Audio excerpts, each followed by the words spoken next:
also take a look to the right-hand side, you're going to see some of our movie studio all the way down to the bottom.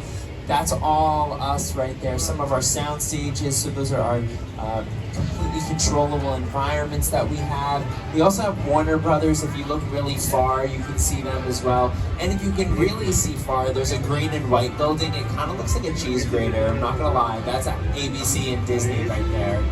So this is the San Fernando Valley where a lot of that Hollywood movie making magic happens.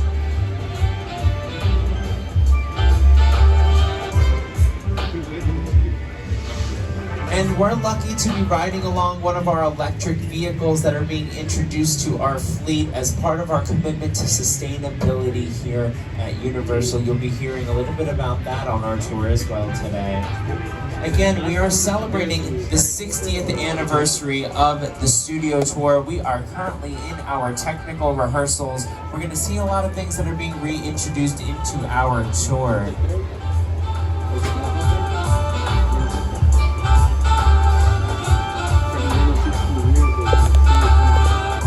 All right, everybody, watch your hands and feet as the tram gates are now closing. Last call for the 3D glasses. You will need them twice on your tour. If you do not have them, raise your hands nice and high in the air, and a studio tour ambassador will be over in just a moment to grab them for you. Once again, my name is Anthony. I'm going to be your guide today. Our driver's name is Jose, and we're going to take you through the world-famous studio tour. And it looks like we are getting the green light to say goodbye to our theme park. We'll be on the backlot for about an hour or so. We can't wait to share it with you. And before we get too far, we do have a few safety rules to go over. First, if you need guest assistance or have a medical emergency or drop something of value off the side of the tram or have any sound or video issues, reach up and grab the red E-cord that runs along the center of the ceiling of the tram, and I'll be back to assist you as soon as it is safe to do so. Otherwise, during the entire tour, please remain seated and keep your arms and legs inside the vehicle at all times. Remember to use the red cord above your head if you need any assistance. The studio is private property, so if at any point during the tour you do drop your phone or just can't wait to use the restroom, hold the cord and remain seated. Please no smoking of any kind on the tour that includes the use of e-cigarettes, and be prepared. Our tour today does feature some loud noises, sudden tram movements, fire effects, and many water effects. You'll want to have your cameras out for great photo opportunities, but keep an eye on them so they do not get wet. And finally, for your safety and the safety of those around you, no selfie sticks while on board the tram. Let's get our 60th anniversary studio tour underway, and to help kick off our celebration, here's the master of ceremonies and the host of The Tonight Show. It's none other than Mr. Jimmy Fallon. Hi, I'm Jimmy Fallon. Welcome aboard the world-famous studio tour. I know what you're thinking. Why the tons? Well, we're celebrating our 60th anniversary. That's right, 60 years of glitz, glamour, and our own great white shark. As we celebrate our diamond anniversary today, we'll pay tribute to Universal's past and take you behind the scenes to discover why this studio tour is world famous. So whether this is your first visit or your 60th, get ready for fun, excitement, and an experience like no other. Thank you very much, Jimmy. And on March 15, 1915, our founder, Carl Laemmle, invited the public into the studio to watch silent movies being made. Guests could walk from set to set and marvel at the new technology involved in filmmaking, but with the invention of sound and the need to be quiet on set, the original walking tour ended. But in the 1960s, under the leadership of company chairman Lou Wasserman and executives Al Dorskin and Jay Stein, the idea of reviving the tour returned once the Gray Line studio buses arrived at our gates. And on July 15, 1964, the first of our red and white candy-striped glamour trams took 67 passengers around a 2-hour driving tour of the Universal lot. And the world-famous studio tour was born. We started with 2 drivers, 2 guides, and 1 ticket seller working out of a trailer on Lankershim Boulevard. And we've become a fantastic, one-of-a-kind Hollywood experience. On the right-hand side, this was formerly the home of the Burning House and the Rock Slide in the 1970s and the 1980s, but it is now our fire station. We also have our own sheriff's department, medical personnel. We also have a zip code. We have everything you need to be a successful city, and that is because we are, in fact, a real city. And even though we thought we probably have hover trams by now, these are definitely a pretty cool tool as you are riding along one of our newest versions of our tour vehicle, the electric tram, as we continue our commitment to creating zero emissions in our studio tour fleet. The electric tram gets its power from wireless inductive charging pads, just like the one in your cell phones. Now, we're about to hit the movie studio. On the left, here's one of our sound stages, a completely controllable environment that we use for filming. They do 80 to 90% of the filming process inside of a soundstage. That is Soundstage 12, and it was formerly the home of The Voice, and also a couple iconic cinematic scenes that are currently on your screens, from Frankenstein, Dracula, Back to the Future. And we start by heading into the front lot, where we're driving in between Super Nintendo and our movie studio. On your right, that's Nintendo, the home of Mario and Luigi, the stars of 2023's biggest movie, the Super Mario Bros. Movie. Now, this was also where the studio tour guests once had a chance to explore many facets of Hollywood not accessible to the public before 1964. In the 60s and 70s, this was the dressing room of comedy legend Lucille Ball, and you could also visit Oscar-winning costume designer Edith Head's office. Now, our front lot's home to all of our sound stages, 37 of them. And on your left, you're seeing one of our sound stages that is currently home to Bel Air. But here to tell us more about our 60th anniversary are the stars of the show that's currently on Peacock. It is Jabari Banks and Ali Sholatin.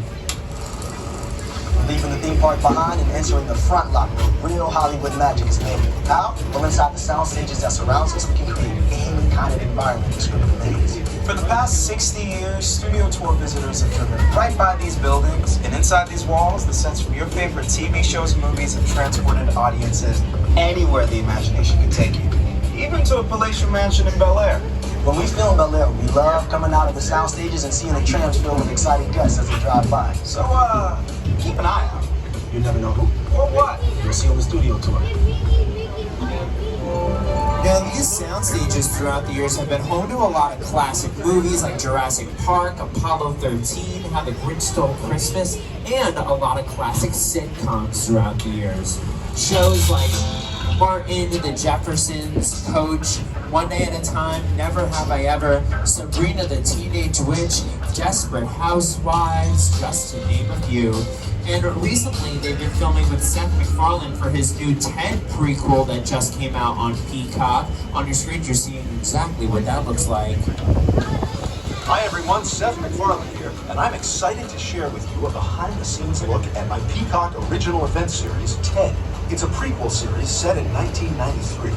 That means our skilled craftspeople had to build a high school, a house, and even recreate downtown Boston as it looked back in the day, using exterior sets and facades that you're about to see on the tour. But I should warn you, TED is intended for mature audiences only. Hey everybody, look to the left. There's the star of Ted. It's Ted. What are you doing out here? Get inside that soundstage. Can you please get started on a second season? I need it. If you guys haven't seen Ted, it is on Peacock. It is awesome. It's bingeable. Totally go watch it. If you're a fan, a Family Guy, you will love Ted. So whenever we get these shows, we always start with an idea. We turn that idea into a script. We'll cast, film, edit, and then we bring it to your screens, and that whole process starts on the left-hand side. These are bungalows, so they used to be personal dressing rooms to contracted stars, and that's any star who signs on to make movies exclusively with our studio, and that is a little bit of a dated practice. We don't really do that anymore, so they've since been converted into production offices to some of the biggest companies in the world. Coming up on the left-hand side, if you look all the way in the back, you're going to see the office for Mark Platt Productions, and they're in the process of working on the two-part movie musical for Wicked, which is set to star Cynthia Erivo, Ariana Grande, Jeff Goldblum. It's a star-studded lineup. The first movie is set to come out in November, and the trailer was recently released, so go check it out. It's going to be awesome. Coming up on the right-hand side, this is the Johnny Carson building. This is the home to all casting on the backlot, so give them a nice smile and a wave. You never know, they might see you on the tram and decide to put you in their next show. So we do have some more sound stages that are also on the left-hand side, and these sound stages are currently home to Lopez vs. Lopez, starring George Lopez and his real-life daughter, Mayan Lopez. They've also done filming here for 2016's Hairspray Live, which Ariana Grande was in that with Jennifer Hudson. They also have done some competition shows in there, like World of Dance with Jennifer Lopez as a judge, America's Got Talent has filmed inside of there, and the final season of Will and Grace. And as we venture a little bit further, you're seeing a glimpse of our concrete jungle, which is closed down for production. But in order to continue our tour, we need a detour. from the concrete jungle to the real jungle. But to take us there, we need assistance from Academy Award-winning director Peter Jackson. It's the original King Kong that made me want to direct movies. I saw that movie on TV when I was about 8 or 9 years old, and I wanted to become a filmmaker. I like films that just take you away from your real life and sweep you up to the edge. Kong literally does that. I mean, you're on board the ship, you're sailing to a lost island, you're encountering monsters and creatures from, prehistoric times.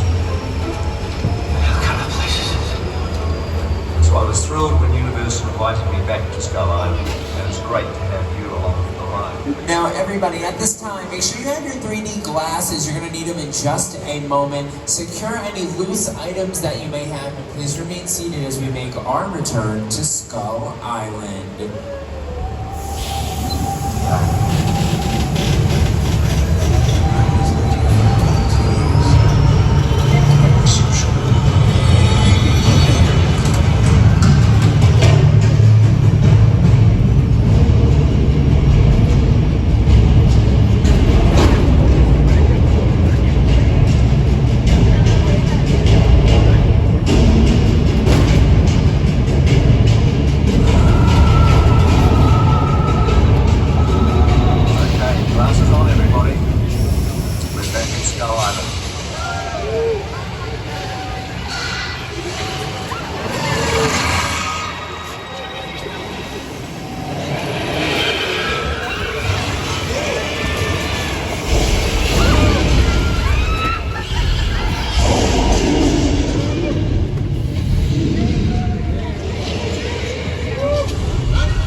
Survivors. I hope you enjoyed that.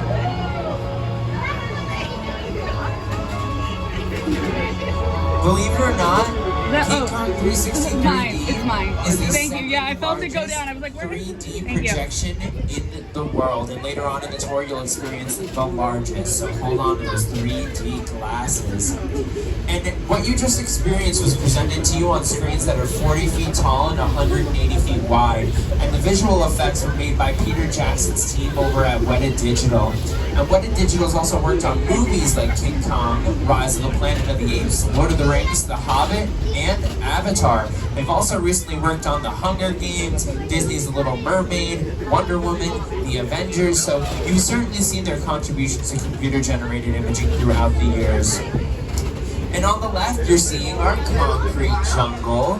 And our concrete jungle recently has been home to American Ninja Warriors. It was downtown LA for the Transformers. It was New York in Newsies, New York in Spider-Man with Andrew Garfield. But before these were our major cityscapes, these were actually home to the original King Kong attraction. So here's one of the stars of Universal's 2000 version of the movie King Kong, Jack Black, to tell you a little bit about it. Hands up action. Did you know the Metro sets were once the home to Hollywood's biggest star? Right here is where the original Studio Tour King Kong attraction resided from 1986 until 2008. He stood 30 feet tall and weighed in at 13,000 pounds. Over the years, millions of guests got to meet King Kong face to face as he shook the tram. So close you could feel his hot banana breath. Ew, I don't know if I need to experience that. Is that it? Yes, that's it.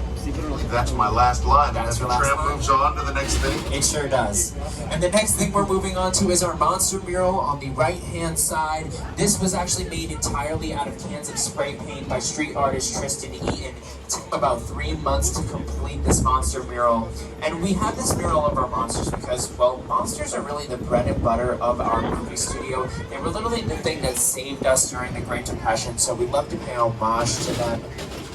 On the left, you're seeing a little bit of production. They're preparing for filming. On the left, you're also seeing the soundstage that is currently the home of The Voice. And we were just recently talking about our monsters, right? Well, if you're still looking to the left-hand side, you're getting a glimpse at our very own Hollywood Ocean right here. So here in 1974, we added the parting of the Red Sea to the studio tour, which was inspired by a classic film, The Ten Commandments, and the star of the movie, Charlton Heston, made an appearance to say, "Part these waters for our guests," and the glamour tram would drive right through the lake and everyone would get a sea-level view of the lake. Tell them they can walk on water as part of the tour. And it used to also feature exploding water mines, torpedoes, prop submarines as a part of the action. But it was actually home to one of our monster movies once, because we do in fact use that area for filming. It was the home to the creature from the Black Lagoon, who was actually celebrating their 70th anniversary. Now, it was filmed here in this Hollywood Ocean. It's part of our legacy of horror films and monster movies that stretches from Dracula 1931 to the upcoming Dark Universe at Universal Epic Universe opening in Orlando next year. Now, I'm talking a lot about monsters, and that is because all of those monster movies like Frankenstein, Dracula, The Wolfman, The Hunchback of Notre Dame, all those classics were filmed in our next location, Little Europe. So Little Europe, the birthplace of a lot of monsters, the origins of these sets date back to the late 20s, early 30s, and they were made for All Quiet on the Western Front, which Universal won an Academy Award for Best Picture with. But you will recognize the pastel aesthetic of them more recently from all 4 seasons of The Good Place, where this posed as the Afterlife starred Kristen Bell and Ted Danson. You, Eleanor Shellstrom, are dead. Cool. This location, the afterlife of the car. I have never ever seen this. You're in a good place. I'm not supposed to be here. I can't risk going to the bad place. Maybe it's not all that bad. Hi there. How can I help you? What is the bad place like? Well, it doesn't sound awesome. And you've also seen these sets pose as Port Royale in Disney's Pirates of the Caribbean, Curse of the Black Pearl. This is the fictional country of Genovia from the Princess Diaries 2 Royal Engagement. If you saw the Rodgers and Hammerstein Cinderella with Brandy and Whitney Houston, that was filmed out here. If you saw Charlie's Angels, they filmed a scene with Matt LeBlanc out there. Jarhead with Jake Gyllenhaal, they filmed scenes out here. And Scorpion King with Dwayne "The Rock" Johnson was filmed out there. One of my personal favorite things to film on our Europe sets was actually Michael Jackson. He filmed the very first scene of his Smooth Criminal music video using those sets, which is pretty awesome.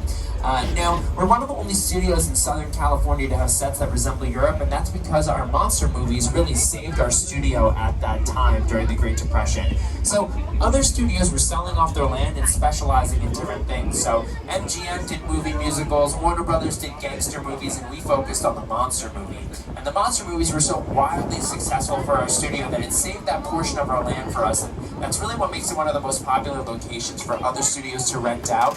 You may have noticed that I mentioned Disney, from Pirates of the Caribbean and Princess Diaries to Disney production. So when it comes to the creative process, we don't like to stifle each other. We help each other out. We're only enemies at the box office. That's where you can find us duking it out with those other studios. So we really have our movie monsters to thank for us having a studio that is this large with this much history to this very day.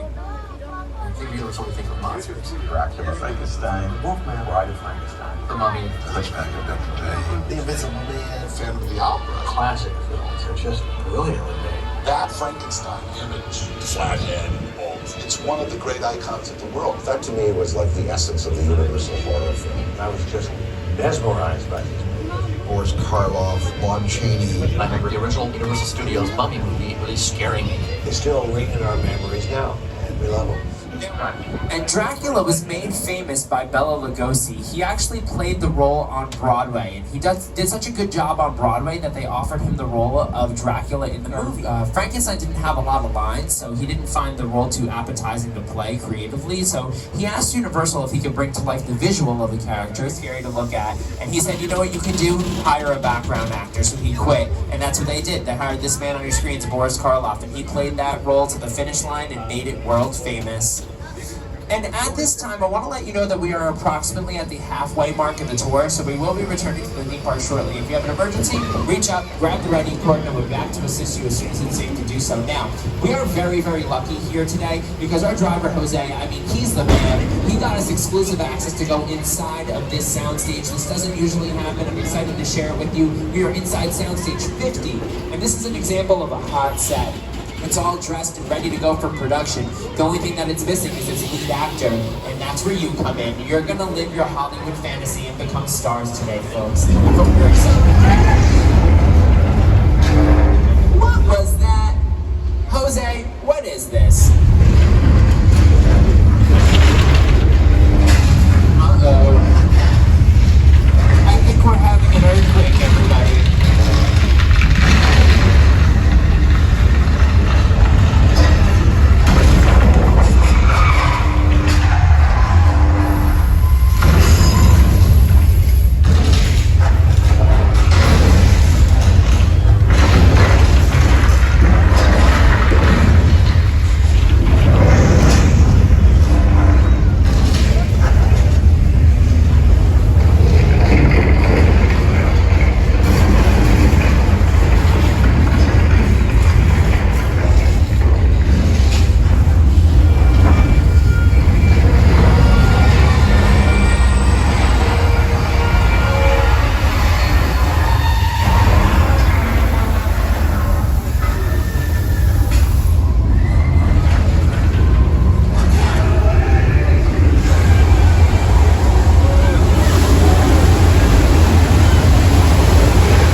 Just did. We gotta get out of here. Ladies and gentlemen, you just survived earthquake, the big one.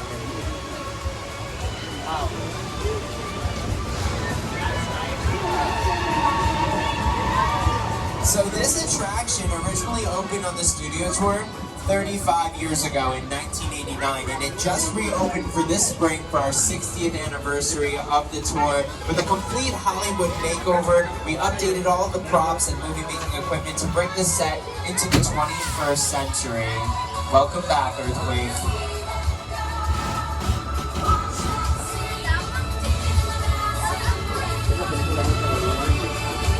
That is one of my favorite attractions on our tour. It is so cool. I'm so happy it's back. And it's actually inspired by Universal's 1974 blockbuster movie Earthquake. And it was also featured in an episode of Bones. So they do in fact utilize that space for filming, which is pretty cool. Now, Earthquake came out in 1974. In 1975, Universal reprised its role as the monster movie capital of the world when we released Jaws in theaters, and Jaws takes place at Amity Island. Well, guess what, folks? We have our very own slice of Amity Island right here on the Universal backlot. And since a lot of you are traveling from out of town, I figured we would take you to the beaches here in LA. Welcome to Amity Island, where every day is like the 4th of July. And there's... What is that? Is that another shark in the water? Can you believe this? We can't catch a break today. At least the Amity police are already on the scene. That's our police diver in the water. His name is George. George! There's a shark in the water. George. George, you got a little too curious out there, my friend. Not looking too good for him. It's not looking too good for us today. Okay, so we're gonna hide, I guess, behind these very flammable gasoline tanks because gasoline makes fire, and that's the opposite of water. So if I was a shark, I wouldn't want to be over here. I don't know, that's tour guide math. Let's see how this works out for us. Ooh, okay. Oh wow, alright. My plane has gone up in flames. We're gonna need a bigger tram.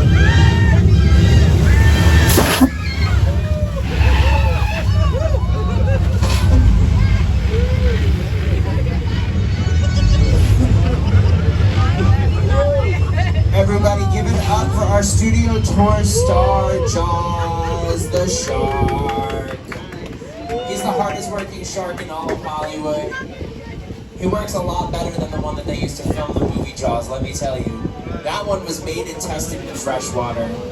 So when they brought that shark off the coast of Martha's Vineyard for filming, the saltwater destroyed the engines of the shark on the very first day.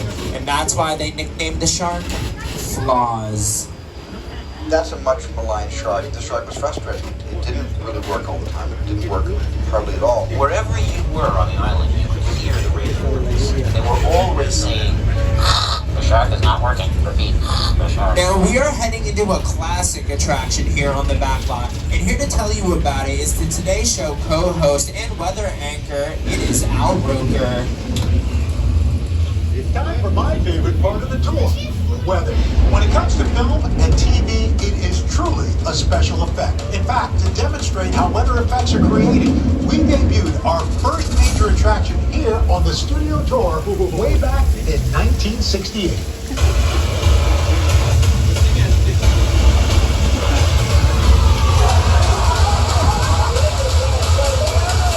Welcome to the only part of the backlot with a 100% chance of rain. The flash flood. That's right. This is our weather simulation. Welcome to Old Mexico, where we can bring on-screen rainstorms to life. And, well, not just rainstorms, even a flash flood.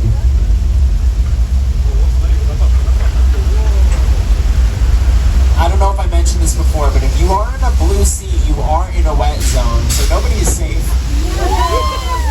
I told you. I told you. Our flash flood is one of the longest running studio tour attractions. It's been featured in Big Fat Liar with Paul Giamatti, Amanda Bynes, and Frankie Muniz. We'll see about that. You can't outrun the wolf, kid! Yeah, we'll see about that. And the rest of Old Mexico has also been used in Pirates of the Caribbean. It's been used in ER, where this posed as Africa, and Nacho Libre with Jack Black. But now let's cross the border away from Old Mexico and enter the Old West, or as we like to call it, 6 Points. So 6 Points gets its name from its 6 distinct streets that we used all during the silent film era. And each street was equipped with its own bank and its own saloon back in the day, so each street could pose as its own town. And we could film 6 different movies here at the same exact time because they weren't recording any sound. The origins of these sets date back to the teens, but we've also filmed Quentin Tarantino's Once Upon a Time in Hollywood with Leonardo DiCaprio and Brad Pitt here. About 45 minutes of that movie takes place on the left by our saloon. Now, Brad Pitt actually won an Oscar for his performance in that film. We also filmed The Color Purple out here, Steven Spielberg's rendition of it. If you're a Jessica Simpson fan, her music video for These Boots Are Made for Walking was filmed out here too. And this was Australia for Disney's Saving Mr. Banks. But you can tell that we used this area during the silent film era if you look at the doors. Check out the doors. So some of the doors are really tall, and some of them are really short. So we would put everybody in front of the really tall doors except the cowboys. The cowboys would go in front of the really short doors. We'd make them look a lot bigger on screen to help establish a larger-than-life persona for them. Because back then, it was the silent film era. We weren't recording any sound, so you couldn't rely on dialogue. You had to rely on visual cues. So all of those cowboys went in front of the small doors to make them look a lot bigger on screen. And the origins of the studio tour back then, 25 cents got you on the backlot. You'd get a box lunch, and you could watch them film the silent westerns in real time. And because they weren't recording sound, you could cheer the good guys, boo the bad guys, give your actors a little bit of motivation. Once the invention of sound was introduced into the filmmaking process, we had to get a little bit further away from all of that action. Now, we're moving away from our sets that were old Mexico and our old Western sets, and we are getting a glimpse at our Amity Island set once more. So Jaws was actually filmed off the coast of Martha's Vineyard, so these are a recreation of those sets. But we do actually use this area for filming. This was Cabot Cove, Maine, and Murder, She Wrote with Angela Lansbury. This was also used in The Good Place and some scenes from Key and Peele. Coming up on the left, we have one of our residential neighborhoods, Elm Street. And the house on the corner was Boo Radley's house from To Kill a Mockingbird. They also filmed Garfield, A Tale of Two Kitties out there. And if anybody's an Eddie Murphy fan, if you remember Norbit, Rasputin's house is on that street. I love that movie. On your right, another great example of some of these practical sets, the Chicken Ranch. That was built in 1982 on Soundstage 12. It's the first big soundstage, as we saw coming down the timeline.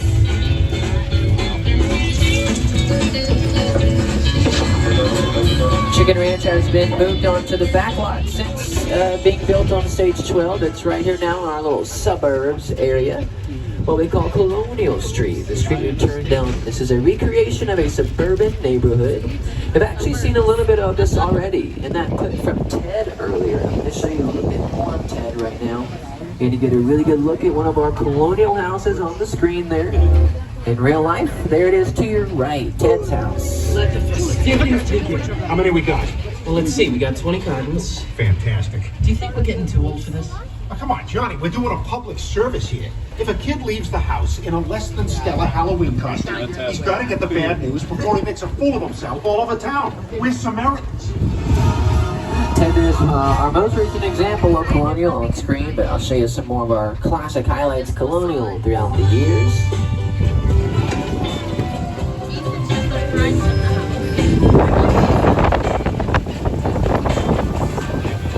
See one of our biggest productions on Colonial here at ABC's The Desperate Housewives. This was Wisteria Lane for many years.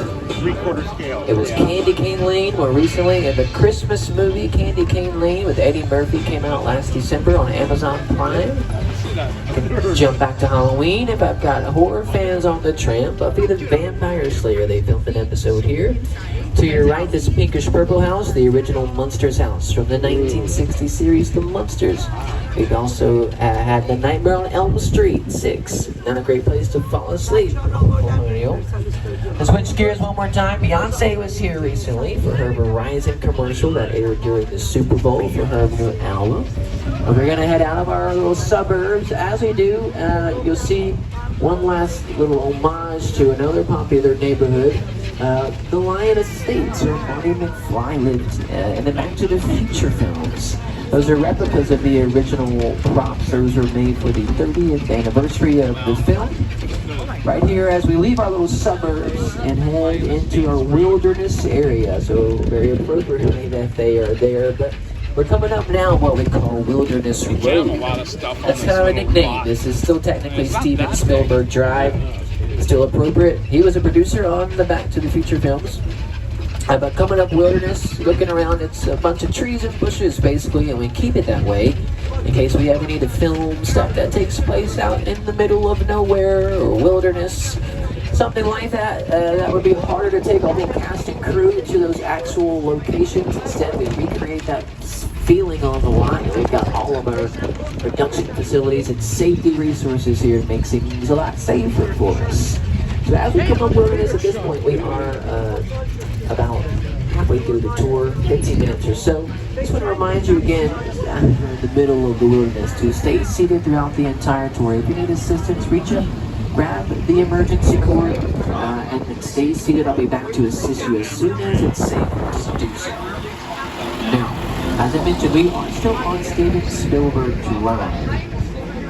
Appropriately so, it has led us into more Spielberg history. Rounding this corner, you're going to see what is the crash site from Spielberg's 2005 sci-fi epic War of the Worlds. Large-scale sets like this have been a part of the tour for decades and decades. Before we destroyed this suburban neighborhood for the film, this was Site B for the Lost World Jurassic Park, and right before that, it was Whoville for How the Grinch Stole Christmas. It's quite different from Whoville now. Again, War of the Worlds. Spielberg and team purchased that 747. That is a real 747 airplane. They purchased it for about $60,000 from an airplane graveyard just north of us. Pretty good deal if you're in the marketplace for an airplane. It did cost them about $200,000 though, just to have it delivered to the lot. It's always the shipping fees. That's how they get you. Kind of watch out for those. But they had to chop it in 4 parts and slice off the tops just to get it under the highway overpasses and onto property. Spielberg would make you think it's the aliens in the movie that do that to the plane. It was really just a logistical thing. If there's one thing he can do, it's take a logistical problem and find a creative twist to it. But we're going to go from one master filmmaker to the next as we round the corner. You see one of our most iconic sets on the lot, in my opinion. The original Psycho house from Alfred Hitchcock's 1960s classic Psycho, where Mother herself lives to this day. You might see her up in her rocking chair. She doesn't get out much these days. A little bit of a homebody, if you will.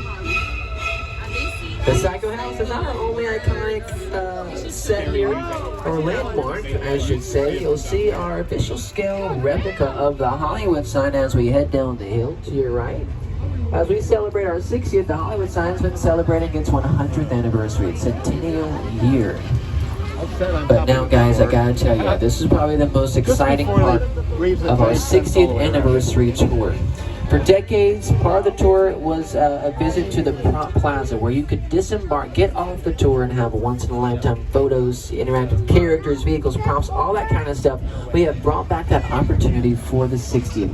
You're gonna have a chance right now to get off the tram if you'd like, see some of the props from our prop department, the motel on the other side. We've got some really cool photo ops.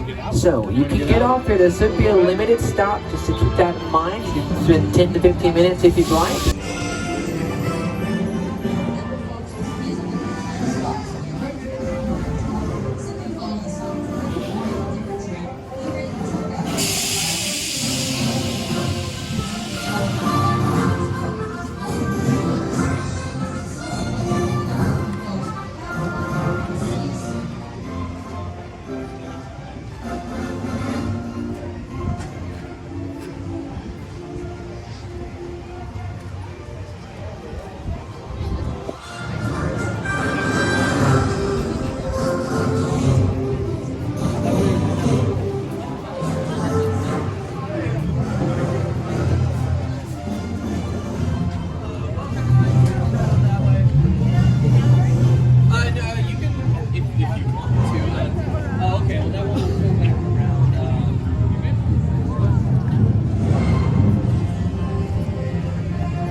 staying seated, keep your arms and legs inside the tram at all times. If you need something, you recommend a public seat, you can use the restroom, pull that red cord.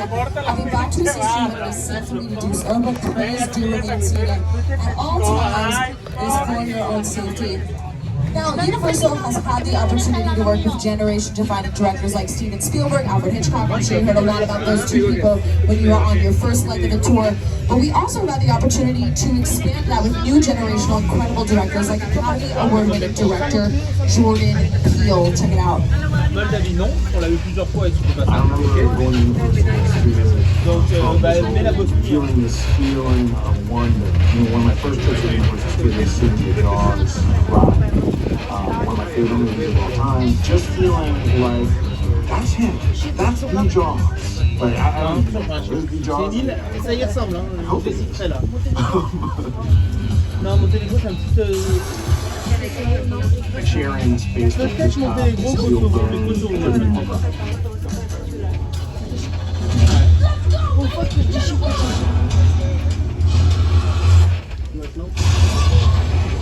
That is right. Jordan Peele is another huge name for directors here at Universal Studios, as we are about to go through Jupiter's Claim, which are the actual sets seen in his most recent sci-fi thriller, Nope. Really cool piece of studio tour history. These sets opened up on our studio tour route the very same day that Nope opened up in theaters. So it was the very first time that has ever happened in studio tour history. Here to tell you a little bit more about Jupiter's Claim and the world of Nope. Let's bring it back, Mr. Jordan Peele. Movie magic only happens when a team of collaborators, often in the hundreds, work together to take an impossible notion and bring it to life. This is Jupiter's Claim, a nostalgic, small-time Southern California amusement park owned by former child star Ricky G. Park.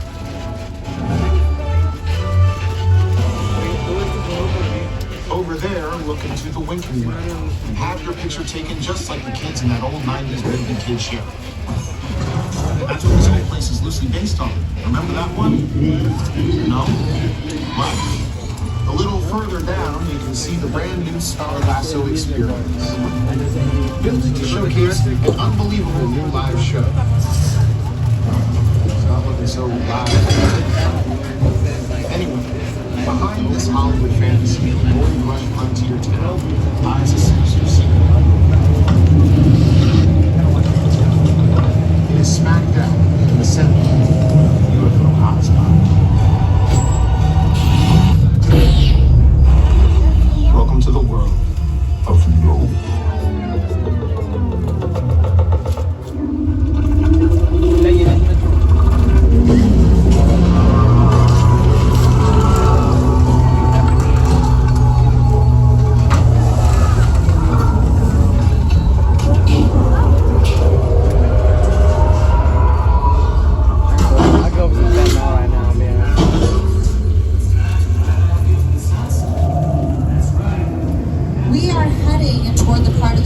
Where we once had an attraction called the Doomed Glacier Expedition, better known as the Ice Tunnel, featured in an episode of the $6 Million Man starring Lee Majors with Andre the Giant as Bigfoot.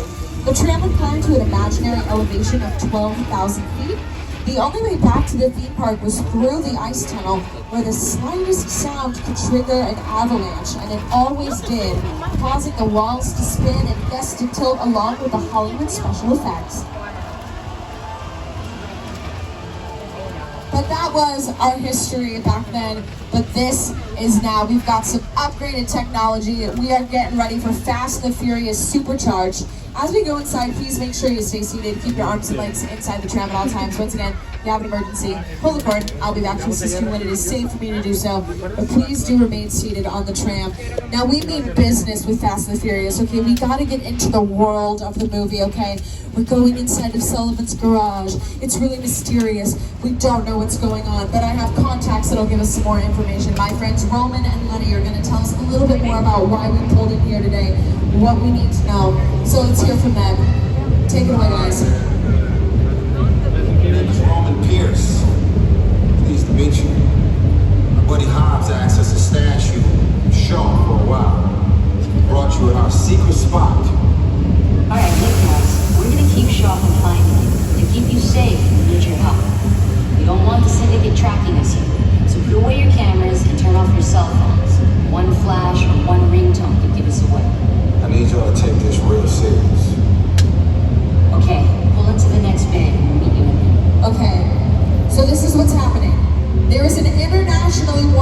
go on the loose after this tram. Why? I have no idea. I'm just a silly girl who tells jokes and teaches people about movies. I don't know what's going on, but we need to blend in. We need to act natural, okay? We are gonna go inside of this race day after party, and we need to make sure that no attention is drawn to us whatsoever, okay? Blend in, act natural, and maybe this whole Shaw business will pass us by.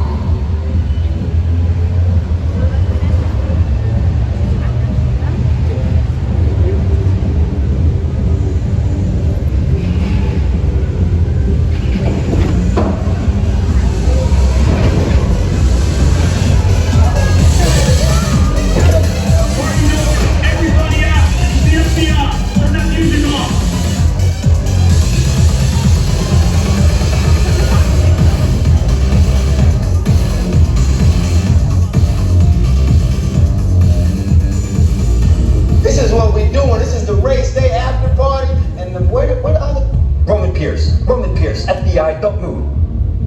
Neil, that's right, party's over. You know how long I took to iron this shirt, man? I'm not... You're under arrest right now. Ladies, just back up a little bit. I got it. It's lightweight. First of all, I don't work for you. Oh, really? Well, tell me, Roman, who do you work for? We don't work for nobody.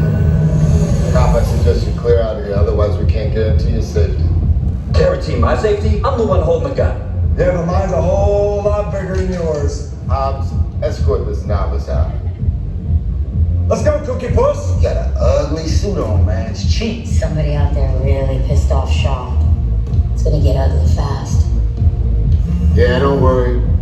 Lucky for you, our whole family will protect you. Are you kidding me, Roman? You didn't shut off your phone, bro? I gotta call you back. I'm in the middle of something. You see what I'm talking about? Call you back. Oh, man. It was on vibrate. Shaw traced us. Ops can't hold him forever. Letty, Roman, we're up. Driver, move that vehicle. It's about to get real interesting. My Mona Lisa's all warmed up right next door. Roman, grab your truck. I need you and Letty ready to roll. Now would be a perfect time to put on those 3D glasses. We may need some help in obscuring our faces from Shaw if it comes down to that. Now, Dean is pulling us into this very safe, highly secure parking garage. We are just going to wait it out here, and everything is going to be fine. It's going to be just fine. Right, Dean? Wait, right? Oh, no.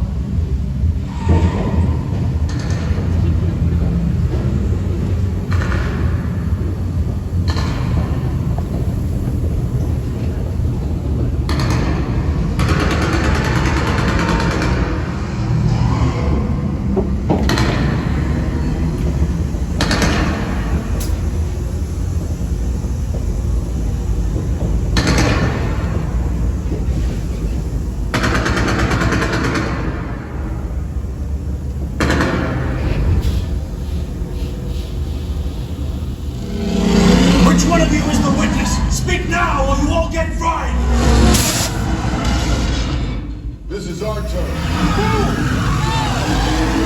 After them. Okay, guys, it's showtime.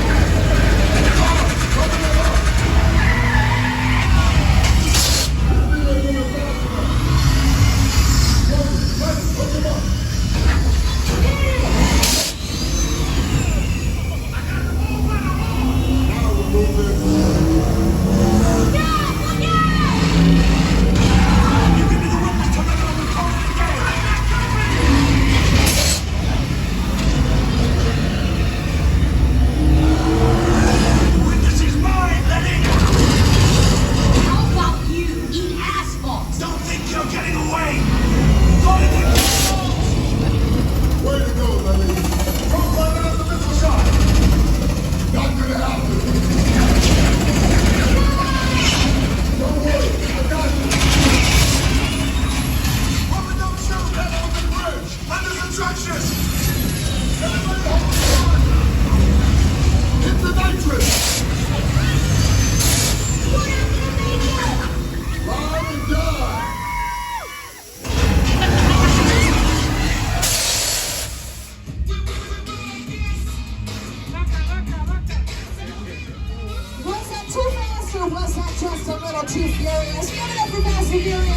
Alright,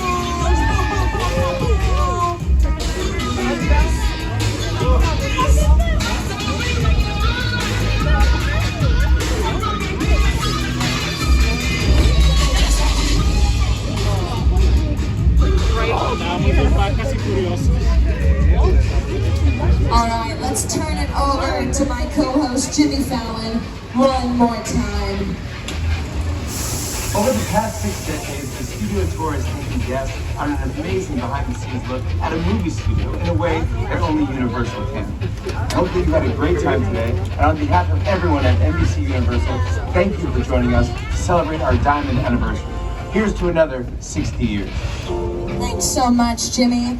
Thank you for celebrating 30 years of the studio tour with us. For 6 decades, we have given you an insider look into Hollywood, from TV's first golden age to our current era of streaming and binge-watching your favorite shows. As movies get bigger on the big screen, we've given you exclusive access to ride the movies. No matter how much entertainment changes or how we experience it, we'll be here at the studio tour to show you how it's done. Our 60th anniversary is special to us because the studio tour is where it all began for Universal destinations and experiences. From 2 glamour trams traveling around the studio lot in the summer of 1964, we have developed into so much more, including 7 parks, entertaining millions of guests every year, and the upcoming Universal Epic Universe opening in 2025. I'd also like to acknowledge all of the studio tour ambassadors, drivers, and studio guides throughout our history who have helped make the studio tour world famous, from our first 4 guides and drivers to the hundreds of team members who support the tour today. Thank you so much for joining us. To our pass holders, thanks for being here. If you're interested in upgrading your ticket to a pass, make sure you visit the Universal box office or any of our upgrade kiosks to see how that's done. Little Hollywood insider tip for you, make sure you download the Universal Studios Hollywood app where you can see showtimes for Waterworld, check wait times for all of our rides and attractions, and you can confirm park hours for today. You can do mobile food ordering, so much more happening on that app, so make sure you download that. Let's give a huge round of applause to Dean. Thank you, Dean, for getting us through Fast and Furious for this last little leg of the tour. Again, my name is Amanda. I was your guide for this last little bit of the tour. I hope you had fun on your first half of the tour with your first guide. I hope you had a great time taking lots of pictures, stepping off the lot. I hope you had fun on my last little leg of the tour too. If you had any questions about anything you saw on the tour, I know you had a different guide earlier, but if you have any questions, anything you want to ask, I'll be standing by that studio directory, which is that big screen that tells you all the wait times for all the rides. So I'll be chilling over there if you have any questions or you want to say hi. And on behalf of everybody else here at Universal Studios Hollywood, we hope you have had a wonderful time on the studio tour. We hope you have a wonderful rest of your day, a great Wednesday. And as we say in the movies, everybody, that is a wrap.